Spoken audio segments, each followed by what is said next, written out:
I could talk a lot more about it, but just to sum it all up, David Koresh, the latter-day Davidic king, Cyrus of Persia, Koresh. They thought it was David Koresh at Waco, and they destroyed him and all those people. They in an evil, murdering scheme, they murdered all those people, thinking, just like Herod did back 2,000 years ago, that he needed to destroy Jesus at that time. Okay? Same murdering spirit. And our government did that. Why are they upset with Trump?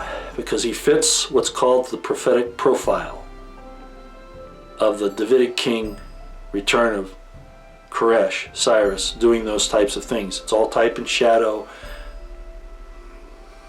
It's not, I wouldn't want to say it's a literal thing.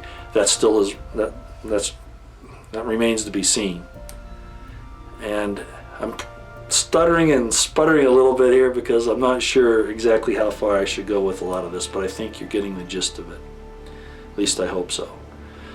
So you want to know why Donald Trump, who represents the awakening of mankind, as I've said in a couple of my videos, that the Spirit of God is awakening us to the perfect law of liberty, to the idea of liberty in each individual, that God-given right. We're awakening to it. It started 2,000 years ago, off and on before that, but really 2,000 years ago. And then it really got itself going with 1776. And they tried to suppress it. They tried to push it down.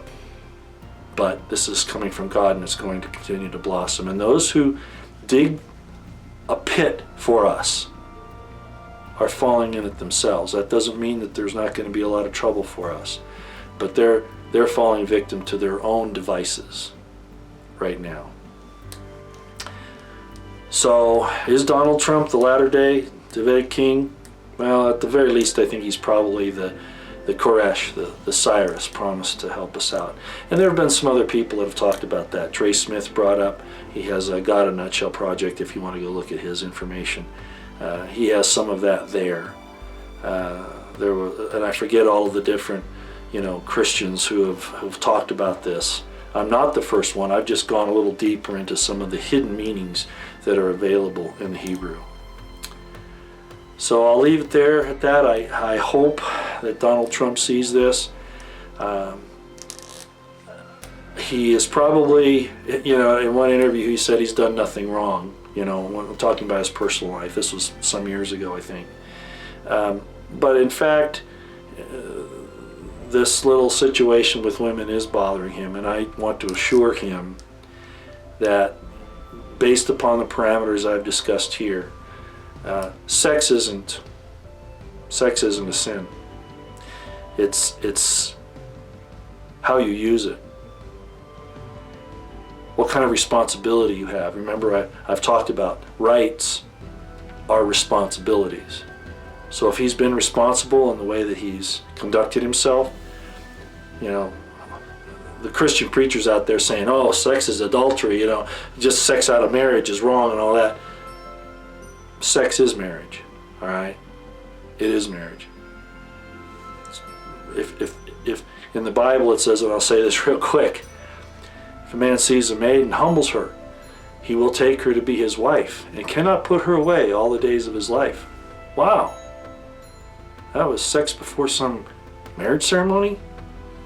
It is the marriage ceremony. The celebration of the ceremony is not the marriage. Wow, a lot of information here. I'm really showing you that you have freedom. It's just you and God. God bless Donald Trump and all the efforts that he's making.